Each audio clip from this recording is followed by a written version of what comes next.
Allahu Akbar. The person should try to their utmost capacity to Allahu Akbar. provide the best clothing for وبجانب الأكل والشرب Allahu Akbar. والإنفاق على الأهل والأولاد حسب ما تستطيعون وليس لأحد أن يضيع وليس لأحد أن يلبس بالتفاخر and that the children should بالفتاة التي لم تخرج إلى السوق والحياة شعبة من الإيمان.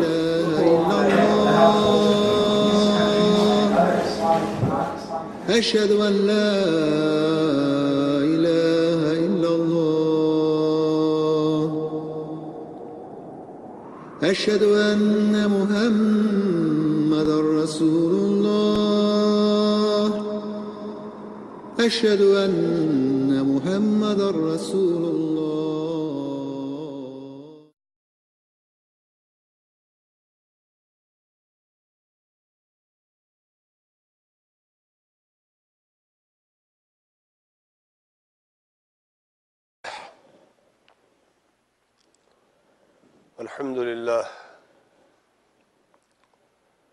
الحمد لله حمدا كثيرا طيبا مباركا فيه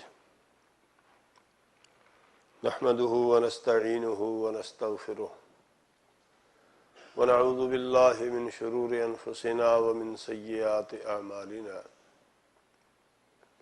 من يهده الله فلا مضل له ومن يضلل فلا هادي له وأشهد أن لا إله إلا الله وحده لا شريك له وأشهد أن محمدا عبده ورسوله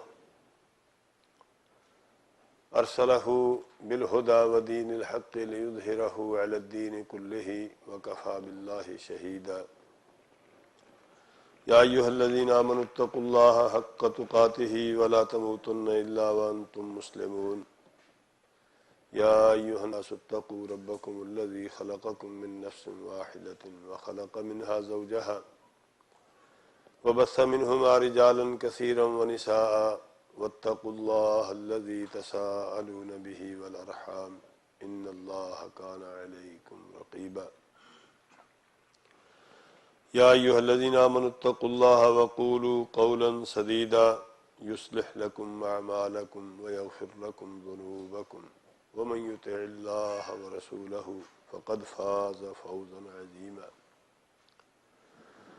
اللهم صل على محمد وعلى آل محمد كما صليت على إبراهيم وعلى آل إبراهيم إنك حميد مجيد اللهم بارك على محمد وعلى آل محمد كما باركت على إبراهيم وعلى آل إبراهيم إنك حميد مجيد أعوذ بالله من الشيطان الرجيم بسم الله الرحمن الرحيم والعصر إن الإنسان لفي خسر إلا الذين آمنوا وعملوا الصالحات وتواصوا بالحق وتواصوا بالصبر. قسم ہے زمانے کی یقیناً انسان گھاٹے ٹوٹے اور خسارے میں ہے. إلا الذين آمنوا وعملوا الصالحات ما سوائے ان لوگوں کے جو ایمان لائے اور انہوں نے صالح اور نیک عمل کمائے وتواصوا بالحق اور انہوں نے ایک دوسرے کو حق کی سچ کی وصیت کی نصیحت کی وتواصوا بالصبر اور انہوں نے آپس میں ایک دوسرے کو صبر کی وصیت کی. اللہ کی حمد و ثنا جیسے اس کی شان کے شایع ہے. صلاۃ و سلام سیدنا و سید الاولین والآخرین امام الانبیاء والمرسلین شفیع المذنبین جناب محمد الرسول اللہ صلی اللہ علیہ وسلم کی ذات گرامی پر حمد و ثنا و صلاۃ و سلام کے بعد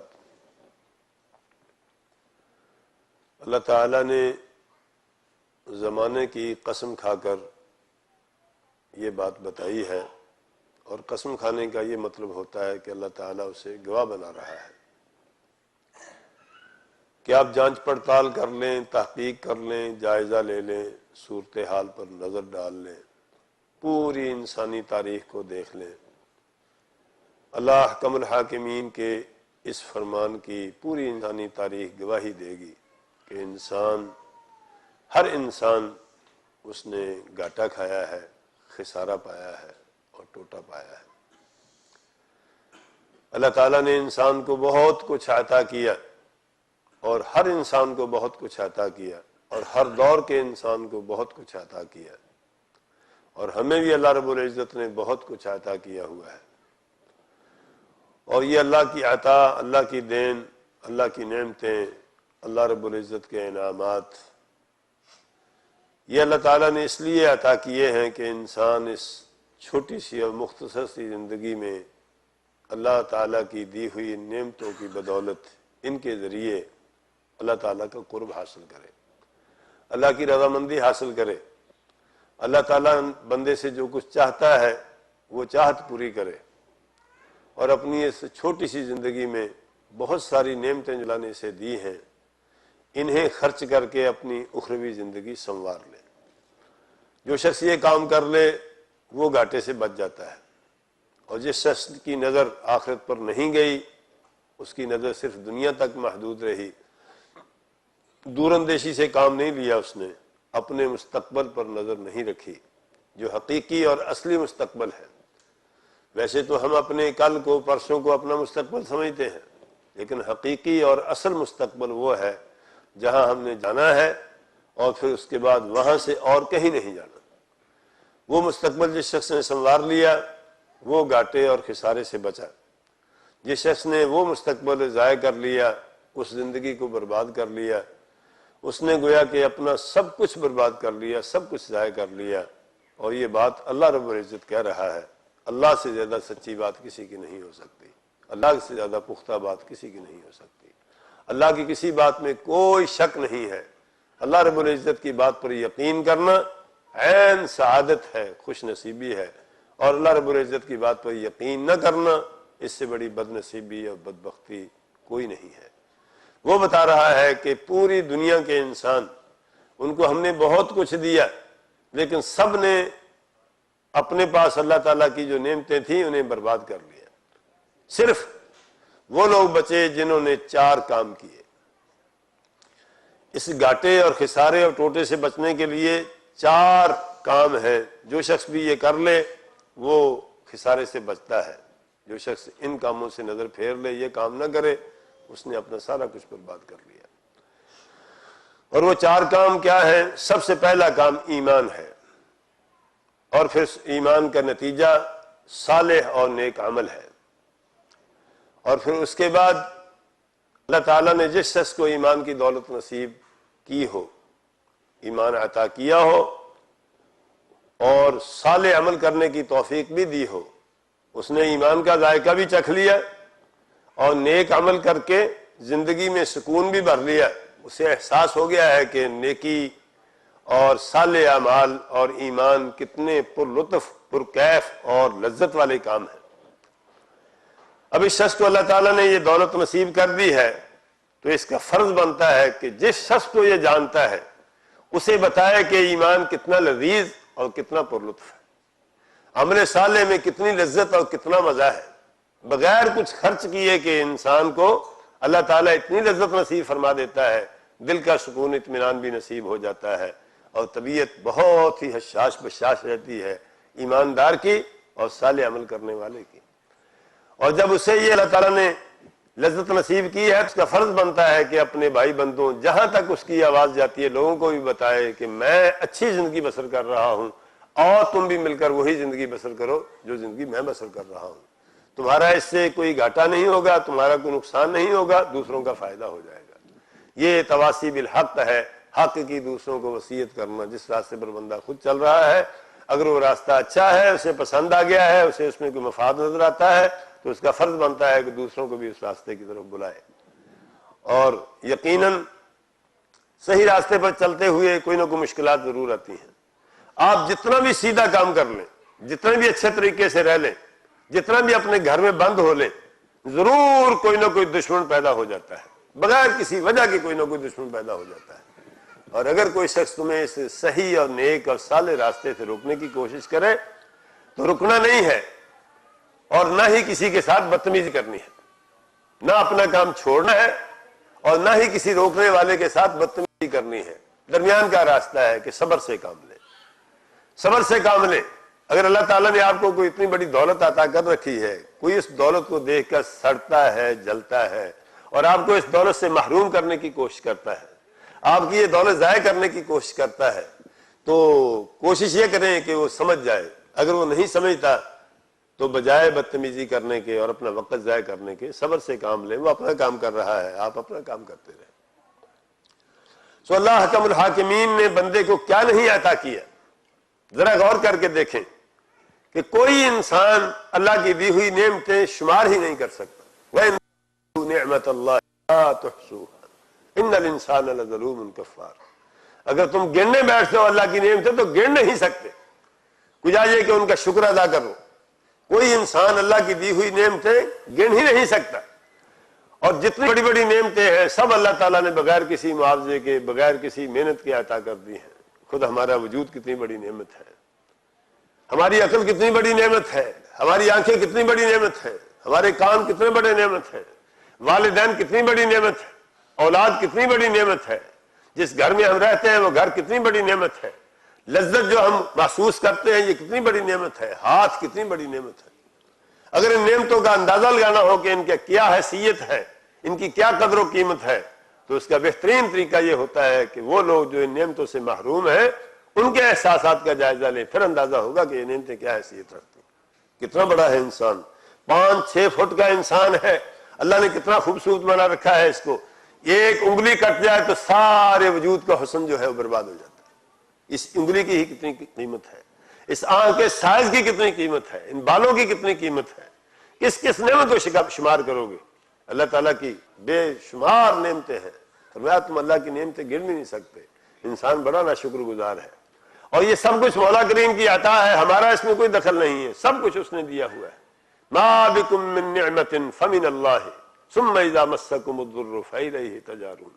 ہم بیوقوفی سے بعض اوقات سمجھنے لگ جاتے ہیں کہ ہماری دانائی کا اس میں دخل ہے، ہماری مہارت کا اس میں دخل ہے، ہماری تعلیم کا اس میں دخل ہے، ہم بڑے عقل مند ہیں، بڑے دانا ہیں، بڑے منصوبے بنا لیتے ہیں، اس لیے میں دوسرے آگے نکل گیا ہوں منصوبہ بندی کے ساتھ. اللہ فرماتے ہیں ایسا نہیں ہے، یہ ہمارا کرم ہے، ہماری رحمت ہے.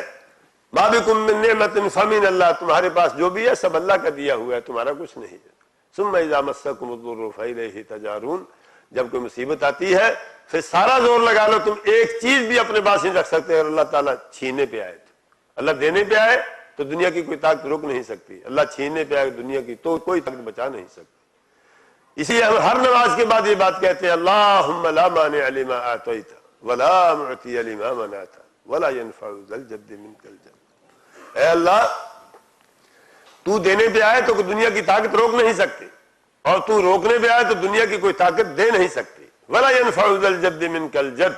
تیرے دربار میں کسی کی اکڑ، کسی کا جاہ و جلال، کسی کی عزت، کسی کا وقار نہیں کام آتا، بلکہ تیرے دربار میں تو تواضع کام آتی ہے، جھکنا کام آتا ہے. بندہ اللہ کے سامنے سر جھکا دے، یہ کام کی چیز ہے. کوئی بندہ اکڑ کر کسی وجاہت کی وجہ سے، کسی عزت کی وجہ سے، کسی وقار کی وجہ سے اللہ تعالیٰ کے ہاں اس کی کوئی قدر و قیمت نہیں ہے. لا ينفع ذا الجد منک الجد. کسی عزت والے کی عزت اللہ کے دربار میں کوئی حیثیت نہیں رکھتی. وہ اپنے گھر میں ہوگا، اللہ کے دربار میں سارے کے سارے فقیر ہیں. سو میرے بھائیوں، اللہ حکم الحاکمین نے جو نعمتیں عطا کر رکھی ہیں ہم سب جانتے ہیں، ان میں سے ایک بڑھ کر نعمت ہے. ایک نعمت کو بچانے کے لیے دوسری نعمت خرچ کر دیتے ہیں، اس کو بچانے کے لیے ایک اور نعمت خرچ کر دیتے ہیں. صحت ایک نعمت ہے اللہ تعالیٰ کی، دولت بھی اللہ کی نعمت ہے. عقل مند انسان صحت کو بچانے کے لیے پیسے خرچ کر دیتا ہے اس لیے کہ صحت بچ جائے. اس صحت کو بچانے کے لیے، اس وجود کو بچانے کے لیے اچھی سے اچھی غذا کھاتا ہے، پیسے کماتا ہے، پھر ان کو خرچ کرتا ہے. اس لیے کہ اس کو معلوم ہے کہ صحت مال کی نسبت بڑی نعمت ہے. بڑی نعمت کو بچانے کے لیے چھوٹی نعمت خرچ کر دو. اور پھر دولت کو بچانے کے لیے انسان سیکورٹی کا بندوبست کرتا ہے، پیسے خرچ کرتا ہے کہ بڑی دولت بچانے کے لیے تھوڑی دولت خرچ کر دیتا ہے.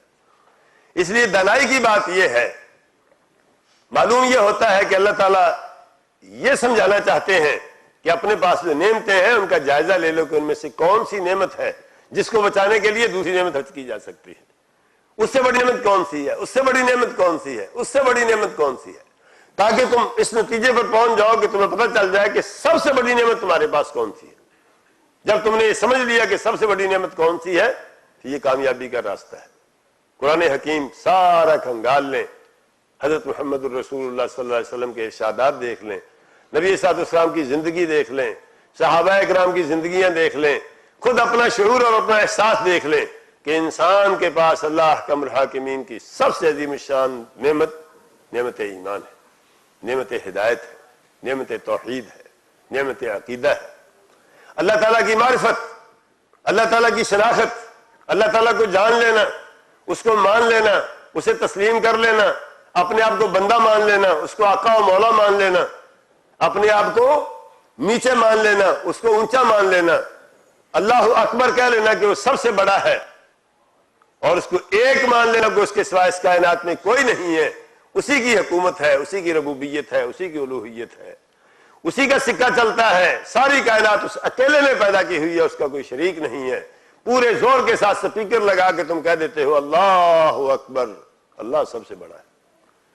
یہ جس شخص کو پتہ چل گیا ہے، جس شخص کو اس کا احساس ہو گیا ہے، جس کو یہ علم حاصل ہو گیا ہے کہ اللہ سب سے بڑا ہے، اور جس کو یہ پتہ چل گیا ہے کہ میں اس کا ہوں، جس کو یقین ہو گیا ہے کہ مجھے اس نے پیدا کیا ہے، وہی مجھے زندہ رکھے ہوئے ہے، وہی مجھے مارے گا، وہی دوبارہ مجھے زندہ کرے گا، وہی قیامت کے دن میرا حساب کتاب لے گا، وہی میرے لیے سارا کچھ کرنے والا ہے، یہ ایمان ہے، اسے ایمان کہتے ہیں۔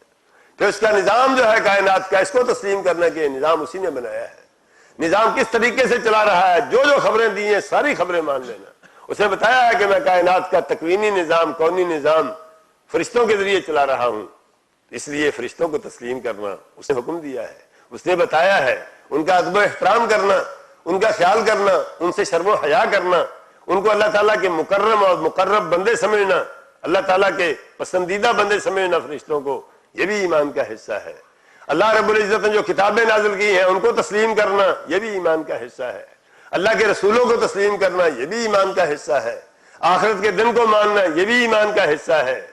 اور مر کر دوبارہ زندہ ہونے کو ماننا، یہ بھی اللہ پر ایمان ہی کا حصہ ہے۔ تقدیر پر ایمان لانا کہ مولا کریم نے ساری کائنات میں جو کچھ ہو رہا ہے، جو کچھ ہو چکا ہے، جو کچھ ہونے والا ہے، سارا اپنے علم کے مطابق پہلے سے لکھا ہوا ہے، ہر چیز کو جانتا ہے، یہ بھی ایمان کا حصہ ہے۔ جس شخص کو اتنا کچھ پتہ چل گیا ہے، جس شخص کی معلومات اس حد تک وسیع ہو گئی ہے کہ اسے پتہ چل گیا ہے کہ کائنات کا نظام اللہ رب العزت چلا رہا ہے، وہ سمجھ لے کہ اللہ احکم الحاکمین نے کائنات کی سب سے بڑی دولت، سب سے بڑی نعمت اسے عطا کر دی۔ جس شخص کو ایمان نصیب نہیں ہوا، جس شخص کو اللہ تعالیٰ کی وحدانیت پر ایمان نصیب نہیں ہوا، جس کو اللہ کی الوہیت تسلیم نہیں ہے، جس کو اللہ کی ربوبیت تسلیم نہیں ہے، جس کو یہ اس بات کا پتہ نہیں ہے کہ کائنات کا نظام اللہ رب العزت کا پیدا کیا ہوا ہے، وہی اسے چلا رہا ہے، میرا بھی خالق و مالک وہی ہے، جس شخص کو اس بات کا پتہ نہیں ہے، اس سے بڑا بد نصیب کوئی نہیں ہے۔ اس کے پاس کوئی نعمت کسی کام کی نہیں، کوئی نعمت کسی کام کی نہیں ہے۔ اس لیے حق یہ بنتا ہے، فرض یہ بنتا ہے، کتاب و سنت کی تعلیمات یہ ہے، انسان کے پاس جو کچھ بھی ہے سارا لگا کر اس ایمان کی حفاظت کر لے تو انسان کامیاب و کامران ہے۔ اگر انسان نے ایمان ضائع کر دیا تو اس سے بڑھ کر گھاٹا پانے والا کوئی نہیں ہے۔ والعصر ان الانسان لفی خسر، والعصر ان الانسان لفی خسر۔ فرعون کو اللہ نے کیا نہیں دیا تھا، قارون کو اللہ نے کیا نہیں دیا تھا، نمرود کو اللہ نے کیا نہیں دیا تھا، کیا حاصل کیا اس نے اللہ تعالیٰ کی نعمتوں سے؟ سب کچھ برباد کر لیا، اللہ تعالیٰ کی لعنتیں لیں، پوری کائنات کی لعنتیں لیں، دنیا کی ذلت و رسوائی، آخرت کی ذلت و رسوائی، اور آخرت کا کبھی نہ ختم ہونے والا عذاب، یہ اللہ تعالیٰ کی نعمتوں سے حاصل کیا اس نے۔ کاش کہ سارا کچھ دے کے ایمان خرید لیتا تو کامیاب و کامران ہوتا۔ ہر چیز ایمان پر قربان کی جا سکتی ہے، ایمان کی ایک رتی بھی کسی شے پر قربان نہیں کی جا سکتی۔ یہ گرا اپنے دل کے اندر بٹھا لیجیے کہ سب سے بڑی دولت، سب سے بڑی نعمت ایمان ہے۔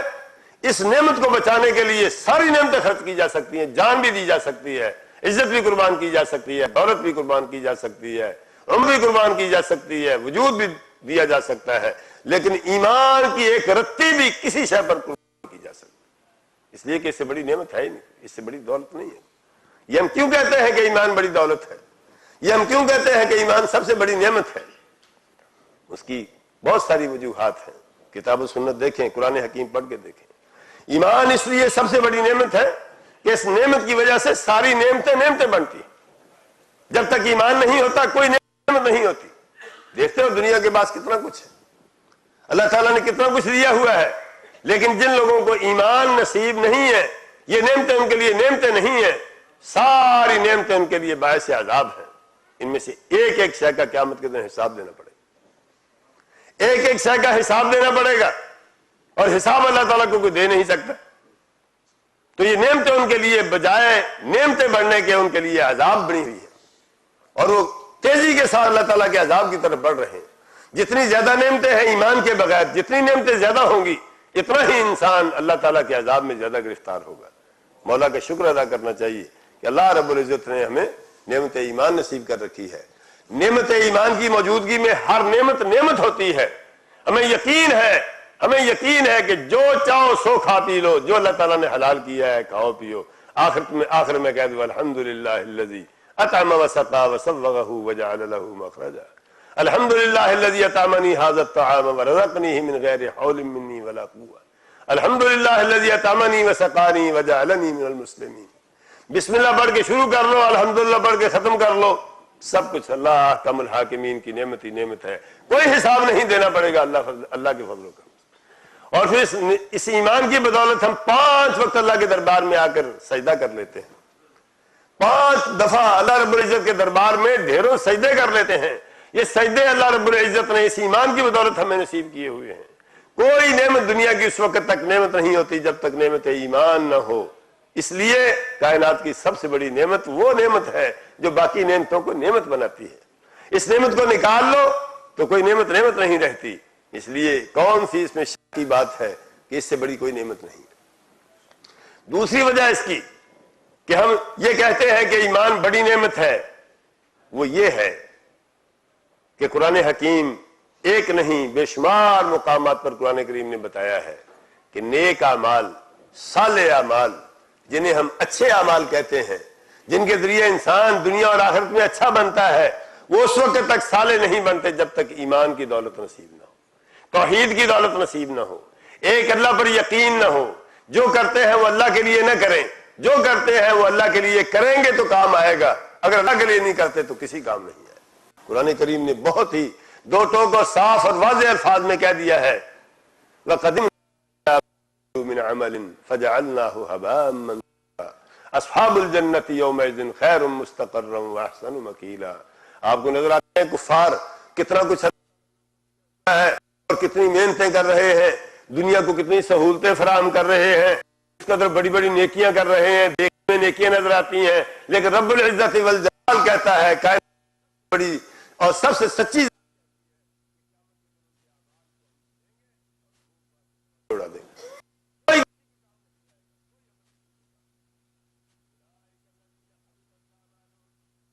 ہم خالق اللہ کو نہیں مانتے، وحدہ لا شریک لہ نہیں مانتے، رب العزت کو اکیلا نہیں مانتے، کائنات کا نظام اس کے ہاتھ میں نہیں مانتے، اس کی توحید کو تسلیم کرتے، اور میں اولئک الذین حبطت اعمالهم، ان کے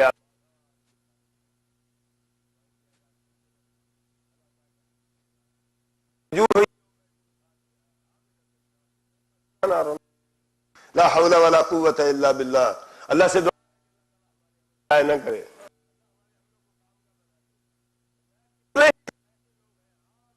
کام کرتے ہیں، ہم تو محنت کرنے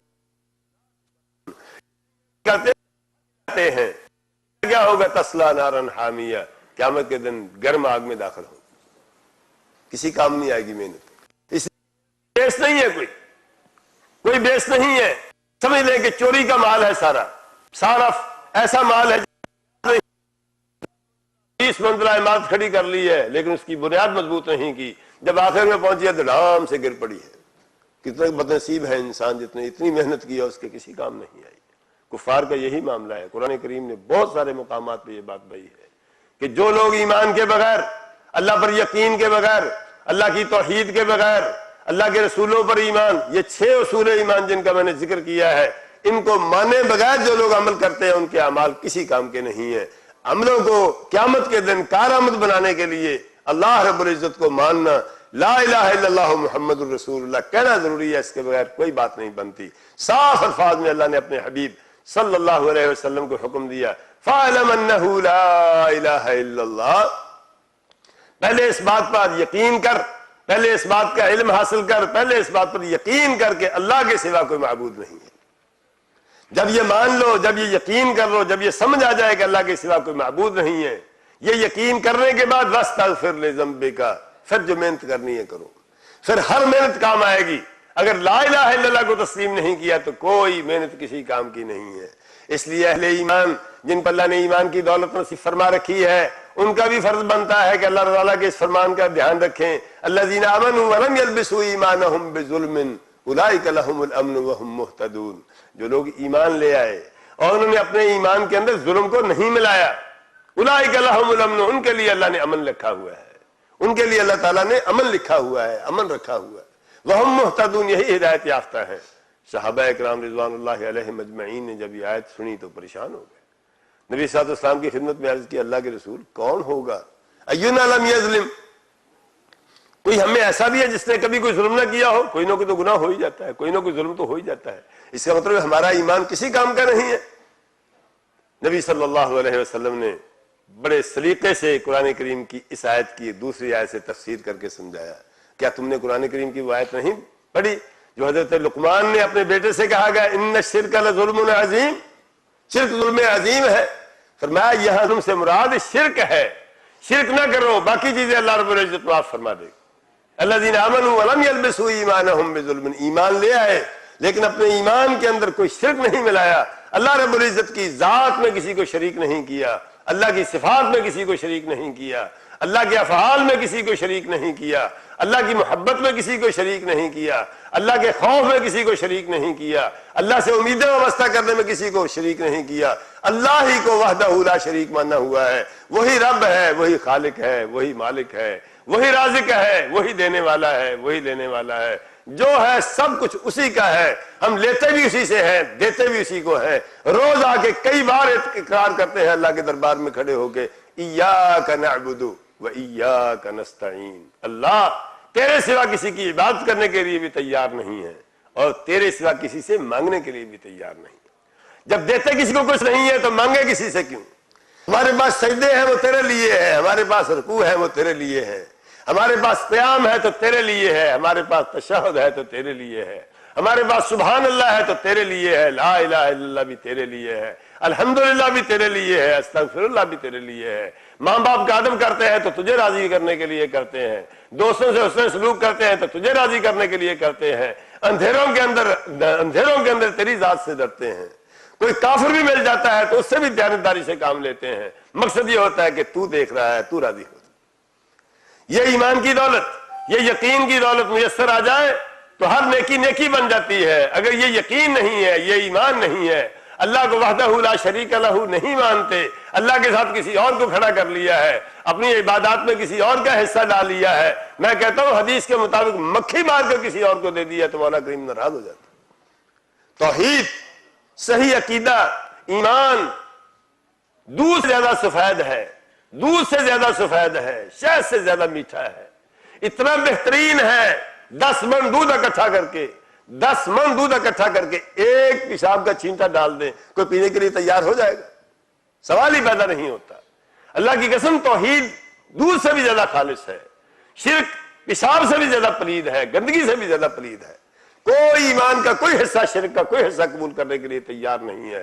اللہ رب العزت صاف فرماتے ہیں ان اعظم الشرکاء یعنی شرک، ساری دنیا کے پارٹنر، ساری دنیا کے حصے دار زیادہ لینا چاہتے ہیں۔ اللہ تعالیٰ یہ اعلان کرتے ہیں اگر کسی نے میرے ساتھ کسی کو شریک کر لیا ہے، سارے اعمال اس کو دے دو، مجھے کوئی ضرورت نہیں ہے کسی کے عمل۔ قیامت کے دن میدان محشر میں سب سے پہلے یہ اعلان ہوگا، سب سے پہلے یہ اعلان ہوگا جس شخص نے دنیا میں میرے لیے عمل کیے ہیں وہ میرے ساتھ امیدیں وابستہ کرے، میں اسے سنبھال لوں گا، اور اگر کسی نے میرے سوا کسی اور کے لیے کچھ کیا ہے ڈھاکے اس سے لے لے، میرے پاس اس کے لیے کچھ نہیں۔ کس قدر مایوسی ہوگی ان لوگوں کو جن لوگوں نے اللہ رب العزت کے ساتھ کسی کو شریک ٹھہرایا ہوگا. سو میرے بھائیوں، اعمال اس وقت تک صالح نہیں بنتے، نماز اس وقت تک نماز نہیں ہوتی، روزہ اس وقت تک روزہ نہیں ہوتا، حج اس وقت تک حج نہیں ہوتا، جب تک خالصتاً اللہ وحدہ لا شریک کے لیے نہ کیا ہو. کوئی حصہ بھی اس کا کسی اور کے لیے اس کی کوئی گنجائش نہیں ہے. ہم روز اللہ کے دربار میں اقرار کرتے ہیں التحیات للہ والصلوات والطیبات. اس کا معنی یہ ہے اللہ زبان سے جو بہتر سے بہتر کلمہ کہہ سکتے ہیں ہم تیری ذات کے لیے کہتے ہیں، بہتر سے بہتر تعریفیں تیری ذات کی کرتے ہیں. اگر کوئی مال خرچ کرتے ہیں ہم، کچھ ہم سے ہو سکتا ہے، 1 روپیہ بھی دینا ہو رب العزت والجلال تیرے نام سے دیتے ہیں، کسی اور کے نام پر کچھ دینے کے لیے تیار نہیں. اور اے اللہ، ہاتھ پاؤں کے ساتھ ہم جو کچھ بھی کرتے ہیں صرف اور صرف تیری ذات کے لیے کرتے ہیں. باقی کیا بچا؟ مالی عبادتیں، بدنی عبادتیں، زبان کی عبادتیں ساری خالص اللہ رب العزت کے لیے ہیں. اگر یہ توفیق نصیب ہو جائے تو انسان گھاٹے سے نکل آتا ہے. اگر یہ توفیق نصیب نہ ہو، نمازیں بھی پڑھ رہا ہے، روزے بھی رکھ رہا ہے، صدقے بھی کر رہا ہے، حج بھی کر رہا ہے، لیکن توحید نصیب نہیں ہے، توحید کے اندر کہیں شرک شامل کر دیا ہے، تو وَقَدِمْنَا إِلَىٰ مَا عَمِلُوا مِنْ عَمَلٍ فَجَعَلْنَاهُ هَبَاءً مَنْثُورًا. ہوا میں اڑا دیں گے ایسے لوگوں کے. حضرت عائشہ صدیقہ رضی اللہ تعالی عنہا نے حضرت محمد الرسول اللہ صلی اللہ علیہ وسلم سے عبداللہ بن جدعان کے بارے میں سوال کیا. یہ مکے کا ایک بڑا شریف آدمی تھا، بڑا باوقار آدمی تھا، بڑا سخی آدمی تھا. حاجیوں کو کھانے کھلایا کرتا تھا، حاجیوں کو لباس پہنایا کرتا تھا، حاجیوں کی بڑی خدمت کیا کرتا تھا. اور حضرت محمد الرسول اللہ صلی اللہ علیہ وسلم، وہ حلف الفضول جو مشہور ہے، وہ معاہدہ جو مظلوموں کی خدمت کا معاہدہ ہوا تھا، وہ نبی صلی اللہ علیہ وسلم بھی اس میں شریک ہوئے تھے، وہ اسی کے گھر میں ہوا تھا. اتنا باوقار آدمی تھا. بھائی صاحبہ نے پوچھا اللہ کے رسول یہ جو دنیا میں اتنی نیکیاں کرتا رہا ہے، قیامت کے دن اسے کوئی فائدہ دیں گی؟ نبی صلی اللہ علیہ وسلم نے فرمایا نہیں، کوئی فائدہ نہیں دیں گی، اس لیے کہ ما قال قط فی حیاتہ اللہم اغفر لی. اس نے پوری زندگی کبھی اللہ تعالیٰ سے نہیں کہا کہ اللہ مجھے معاف کر. رب العزت والجلال کو اس نے وحدہ لا شریک نہیں مانا، اس کے حضور اس نے معافی کی درخواست ہی پیش نہیں کی، اس نے معافرت مانگی ہی نہیں ہے، بخشش مانگی ہی نہیں ہے، اس لیے اس کی کوئی نیکی اس کے کسی کام نہیں آئے گی. اور جب مولا کریم کو مان لیا جائے، اس کو تسلیم کر لیا جائے، اس کو وحدہ لا شریک مان لیا جائے. حضرت عبداللہ بن مسعود رضی اللہ تعالی عنہ حضرت محمد الرسول اللہ صلی اللہ علیہ وسلم کے بڑے ہی پیارے اور بڑے محبوب صحابی ہیں، بڑے نیک دل انسان ہیں. ایک صحابی بیان کرتے ہیں کہ 6 مہینے میں آیا مدینے میں، 6 مہینے تک مجھے نہیں پتا چلا کہ عبداللہ بن مسعود نبی صلی اللہ علیہ وسلم کے فیملی ممبر ہیں یا کوئی باہر کے آدمی ہے. اتنا آ جانا تھا نبی صلی اللہ علیہ وسلم کے پاس، اتنی محبت تھی اور اتنا پیارا انسان تھا. اللہ اکبر. حضرت محمد الرسول اللہ صلی اللہ علیہ وسلم اور حضرت ابوبکر صدیق رضی اللہ تعالیٰ عنہ طائف کی طرف جا رہے ہیں. بھوک لگی ہوئی ہے، کھانے کے لیے کچھ نہیں. ایک نوجوان کو دیکھا بکریاں چرا رہا ہے. اس سے کہنے لگے یار دودھ مل سکتا ہے، بھوک لگی ہوئی ہے. کہنے لگا مسلمان نہیں ہے، نوجوان ہے. کہنے لگا بکریاں تو ہے، دودھ بھی ہے، لیکن یہ بکریاں میری نہیں ہیں، میں خیانت نہیں کرتا، میں بے ایمانی نہیں کرتا، یہ تو کسی اور کی بکریاں ہیں، اس لیے میں دودھ نہیں دے سکتا مالک کی مرضی کے بغیر.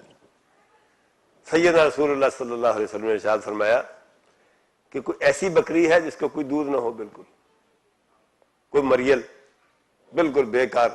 ان کا ہاں ہے، وہ دے دو ذرا تھوڑی دیر کے لیے. نبی صلی اللہ علیہ وسلم نے پکڑی بکری، اس کے ہاتھ پھیرا تو وہ دودھ سے بھر گیا اس کے تھا. میں دودھ نکالا، خود بھی پیا، اس کو بھی پلایا، ابوبکر صدیق کو بھی پلایا، سیر ہو کے پیا. وہ حیران ہو گیا کہ یہ کیا بات ہے.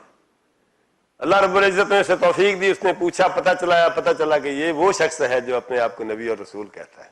اسے اللہ تعالیٰ نے یہ چھوٹا سا معجزہ دیکھ کر، نبی صاحب کے معجزوں میں سے یہ چھوٹا سا معجزہ ہے، یہ چھوٹا سا معجزہ دیکھ کر اسے اللہ تعالیٰ نے ایمان کی دولت نصیب کر. اور یہ شخص عبداللہ بن مسعود تھا رضی اللہ تعالیٰ عنہ. پھر اللہ تعالیٰ نے وہ مقام عطا فرمائے. اللہ اکبر.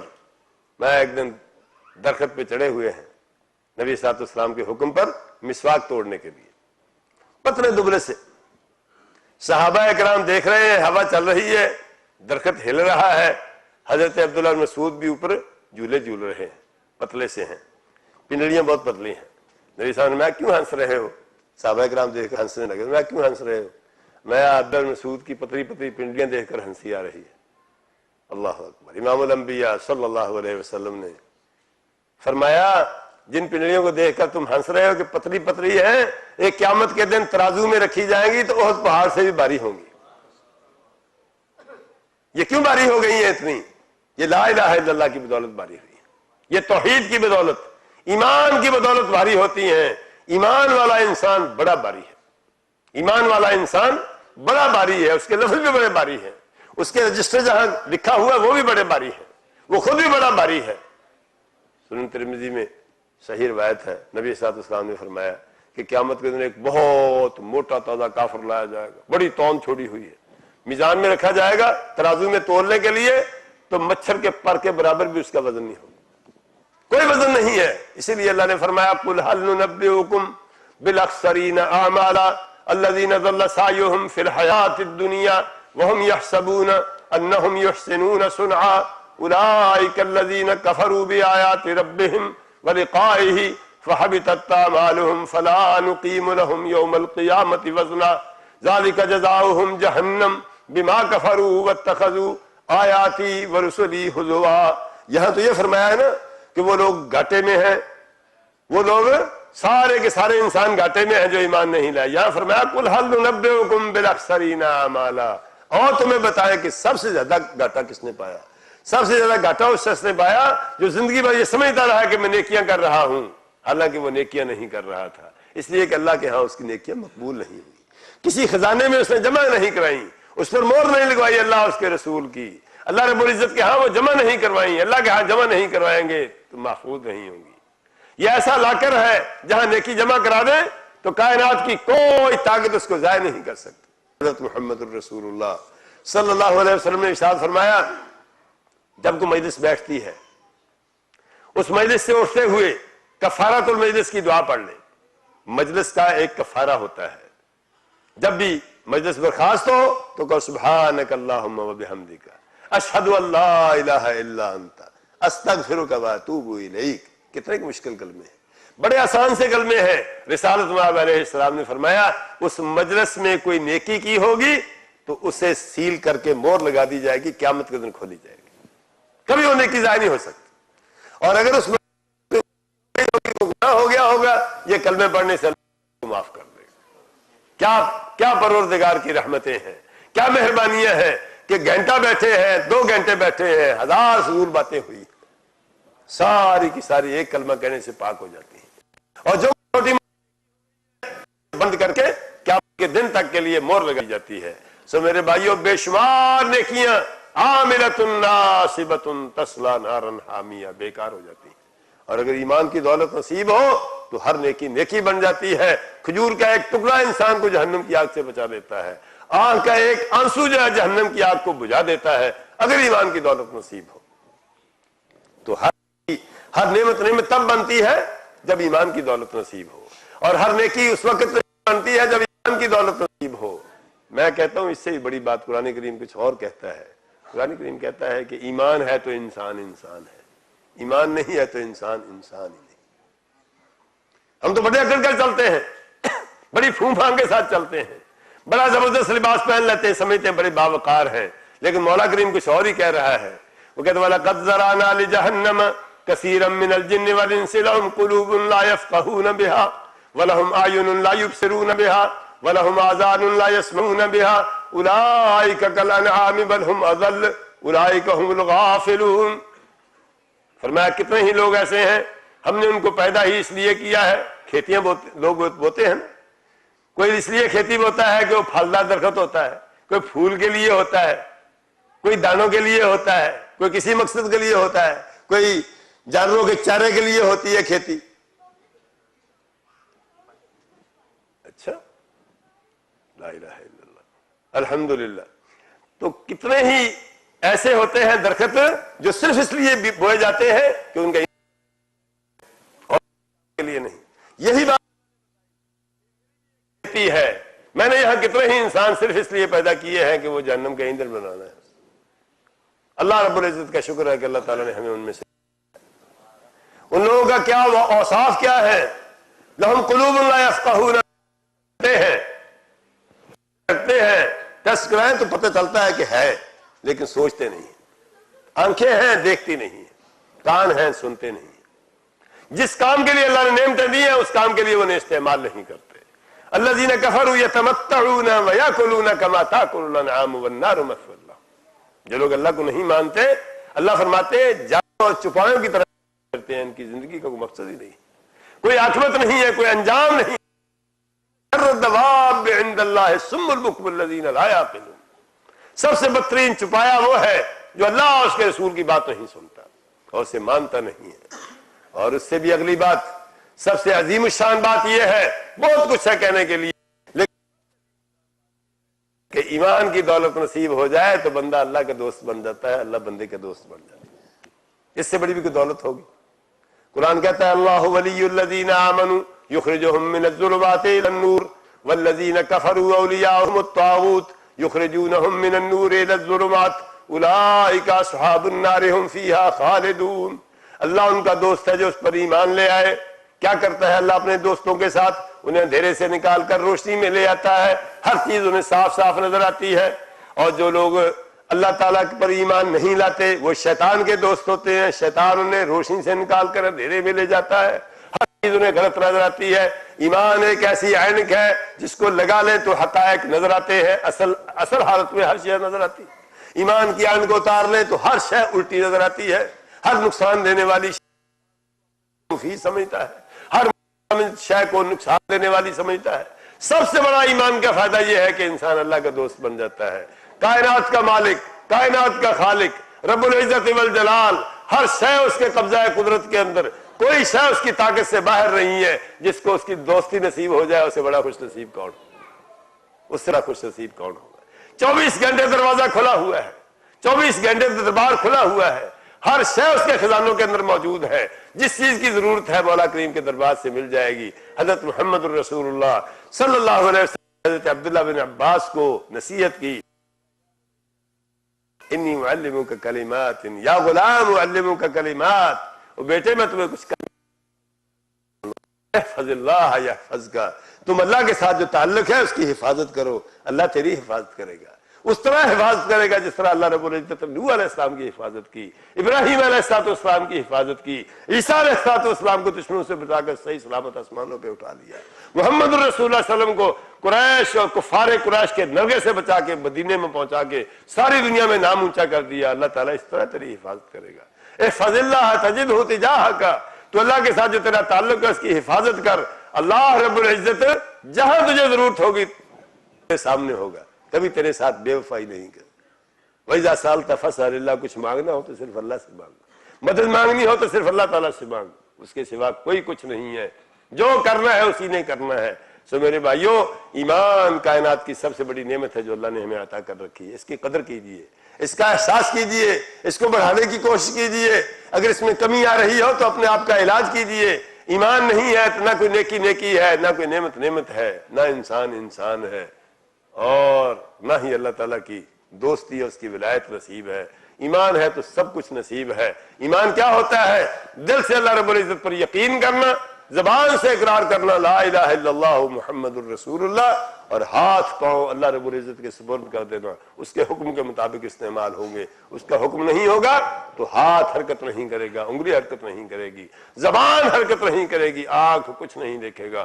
اللہ سے دعا ہے کہ وہ ہمیں ایمان کی دولت نصیب فرمائے، اور جو نصیب کر رکھی ہے اسے بڑھانے کی توفیق عطا فرمائے، اسے بچانے کی توفیق عطا فرمائے، اس کو محفوظ رکھنے کی توفیق عطا فرمائے۔ ہم مریں تو ایمان کی حالت میں مریں، قیامت کے دن اٹھیں تو اہل ایمان کے ساتھ اٹھیں، قیامت کے دن ہمارے ساتھ اللہ مومنوں والا معاملہ کرے۔ اللہ نے جس کے ساتھ مومنوں والا معاملہ کیا اولئک هم الفائزون، وہ کامیاب و کامران ہے۔ وما توفیقی الا باللہ علیہ توکلت والیہ انیب۔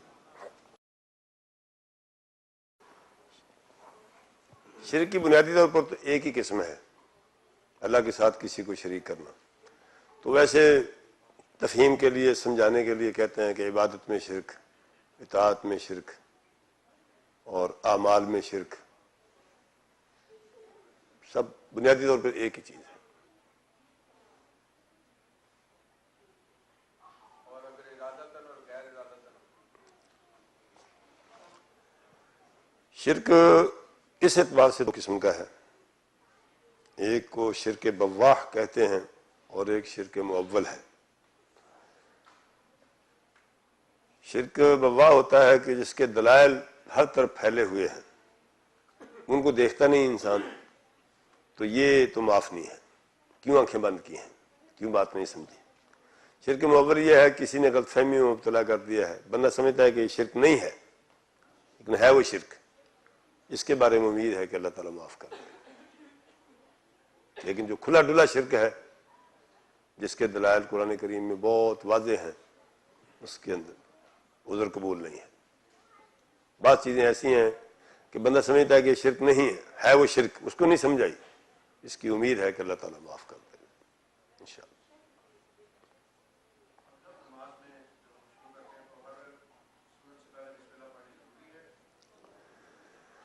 بسم اللہ سورہ فاتحہ کا حصہ ہے یا نہیں، اس میں اختلاف کرتے ہیں لوگ۔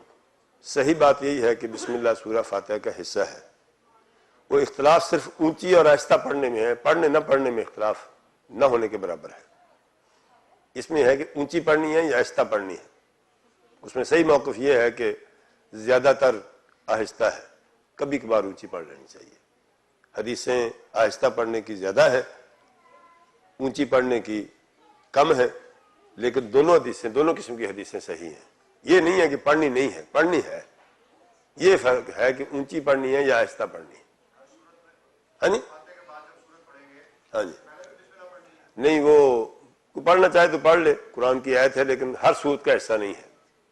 اس کا بہترین طریقہ قرآن جی کھول کے دیکھیں نا آپ، تو سورہ فاتحہ کے شروع میں جو بسم اللہ لکھی ہے اس پر نمبر لکھا ہوا ہے ایک، باقی صورتوں کے شروع میں جو بسم اللہ لکھی ہے اس پر کوئی نمبر نہیں ہوگا۔ وہ صورت کا حصہ نہیں ہوتی، وہ قرآن جی کی صورتوں کے درمیان فاصلے کے لیے لکھی ہوئی ہے، نہ کسی صورت کا حصہ ہے نہ دوسری صورت کا حصہ ہے۔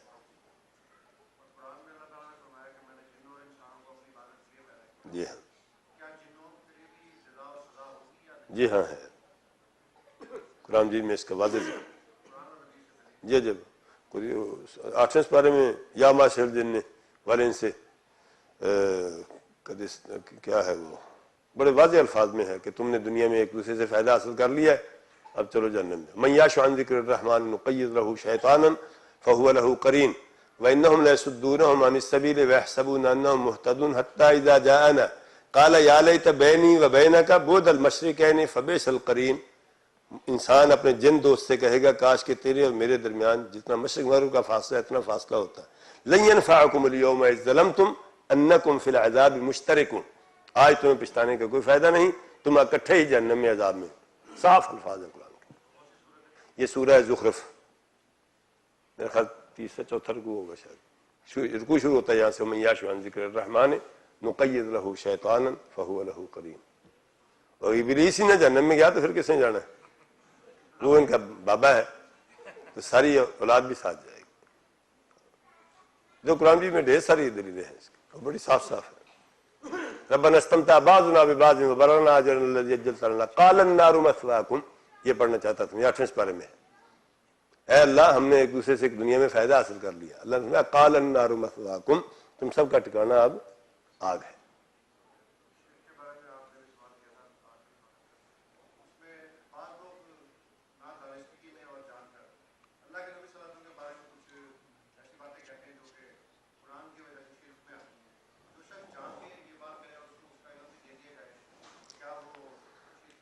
شرک بغیر کسی شک کے شرک ہوگا، آپ بھی کہہ رہے ہیں میں بھی کہہ رہا ہوں، اس میں تو کوئی شک کی بات ہی نہیں۔ کسی کی باتیں میں بھی ہوگی، کسی کے محرے میں بھی، یہ سب سے بڑا ہوگا۔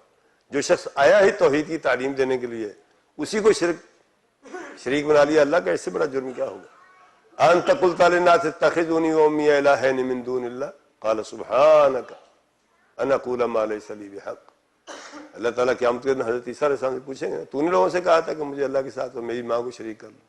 یا اللہ توبہ میری، میں ایسا کیسے کہہ سکتا ہوں؟ تو بہتر جانتا ہے اس بات کو۔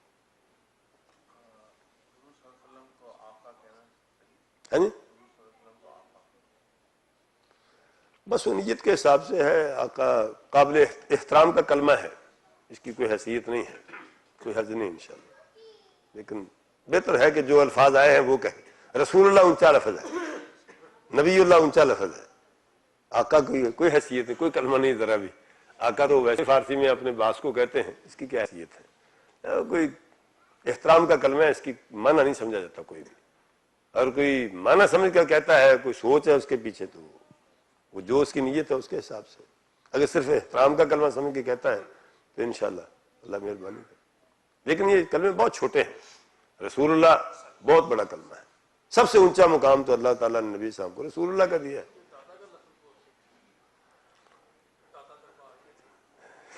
یہ تو آپ جانتے ہی ہیں, داتا تو رزق دینے والا ہوتا ہے, وہ تو اللہ کی ذات ہے. کوئی اور داتا کیسے ہو سکتا ہے؟ یا اللہ نے کسی کو مقرر کیا ہو, یا کسی کو کسی نے دیا ہو, کسی کو پتا ہو کہ ملا ہے کچھ تو کہہ لے, اگر نہیں ملا جھوٹ بول رہا ہے, تو شرک کا حصہ ہے. تشریف رکھیں, تشریف رکھیں. آواز آ رہی ہے, کھڑے کیوں ہوتے ہیں؟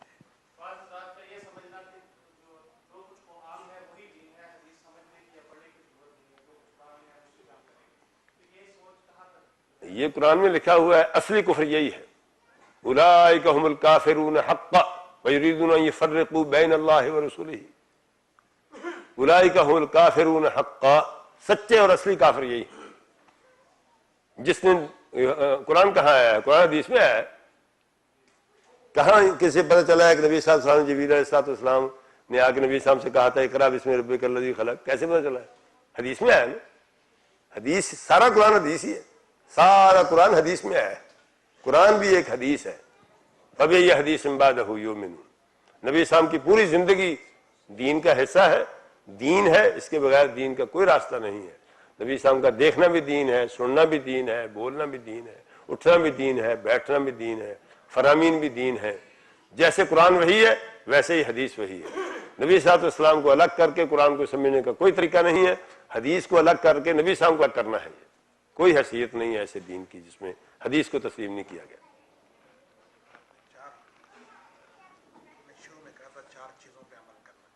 جی, ایمان لانا اللہ پر, اور نیک عمل کرنا, اور ایک دوسرے کو دین کی دعوت دینا, اچھائی کی دعوت دینا.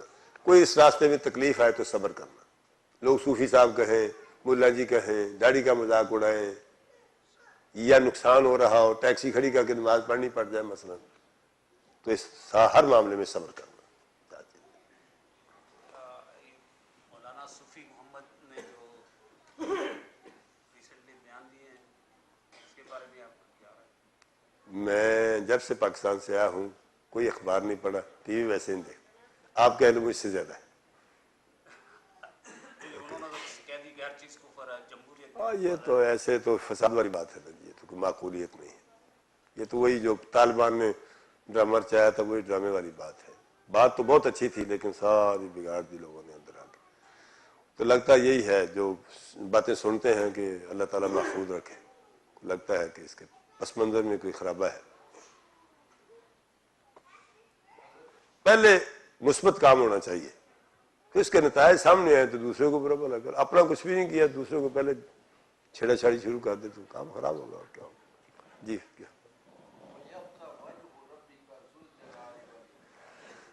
اس میں نام پڑھیں تو بہتر ہے. بس آمنا باللہ وحدہ, یہ زیادہ بہتر ہے. فائدہ نہیں ہے کوئی. اللہ تعالیٰ آپ کو نیکی کی توفیق دے. آئندہ بھی کسی سے نہ پوچھیں. جو کھلی باتیں ان پر ایمان لے آئیں. جی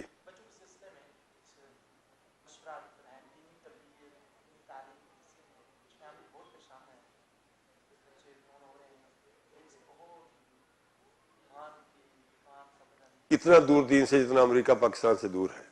ہاں جی, میں بھی کہہ رہا ہوں. باجی اصل چیز یہاں کی جو صورتحال مجھے سمجھ آئی ہے نا جی, وہ تو یہ ہے کہ سب سے پہلے تو اپنا بہترین نمونہ پیش کریں. بچوں کو خود اپنا اچھا نمونہ پیش کریں. نمبر 2, اللہ تعالیٰ سے دعا کریں. مجھے تو یہ 2 باتیں سمجھ آتی ہیں. باقی جو آپ سے ہو سکتا ہے کرتے رہیں جتنی ہمت ہوتی ہے, کہ اللہ مالک ہے. یہاں مجھے یہ نظر آتا ہے کہ انسان عاجز ہے, تو اس عجز کا جہاں بندہ عاجز ہوتا ہے وہاں سے اللہ کا سہارا, اور کوئی راستہ نہیں ہے. اور دوسرا آسان ترین کام جو ہے وہ اپنا نمونہ پیش کریں. اولاد, آپ کی اولاد کو آپ کی کسی بے ایمانی کا علم نہیں ہونا چاہیے. تو اس سے توقع رکھی جا سکتی ہے کہ وہ شرم کریں گے. باقی تو پھر آپ کو پتہ ہی ہے, اولاد کی تربیت کرتے کرتے کہیں آپ نے جیل پہنچ جائے اصل چیز بہرحال دعائی ہے. رب جعلنی مقیم الصلاۃ خاص طور پہ اس کا ورد کرتے رہیں. یہ بڑی اچھی دعا ہے، سب کو آتی ہے. رب جعلنی مقیم الصلاۃ ومن ذریتی ربنا وتقبل دعا ربنا اغفر لی ولوالدی وللمؤمنین.